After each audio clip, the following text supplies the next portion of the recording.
Welcome back to this video. My name is Rafi Yakub right here, and today's video I will show you on how to zoom in and zoom out desktop screen icon in your Windows PC. So let's see. But before we dive into the tutorial, if you find this tutorial useful and you are foreign new to this channel, remember to click on that subscribe, turn on the notification bell for more useful tutorial like this. So with that being said, let's get started. Alright, so the very first thing you want to do on your Windows PC keyboard, just press Windows plus.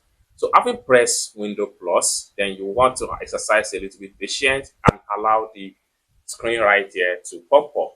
Now, by default, I have it to be zoomed out to be 200%. You can click on minus right here to zoom in back to 100%.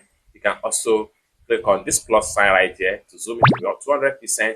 Then you can drag your screen. Then you can also increase it to something 300%. You can drag your screen just like so, and like this and like this. So you can also come back here and make it more than 300 to 400%. This is depends on how best you want your screen to be zoomed. So if you want to resort back to your normal default, simply click on minus and minus, and then you can simply click on close button right here to return back to your previous normal screen. It's as simple as that. So basically, this is how to simply zoom in and zoom out your Windows desktop icon. I hope you really got fun for this video. If you find this video useful, give this video a big like. And also remember to subscribe to the channel for more useful tutorial about Windows tricks. Thank you so much for watching, and I hope to see you in my next video. Bye for now.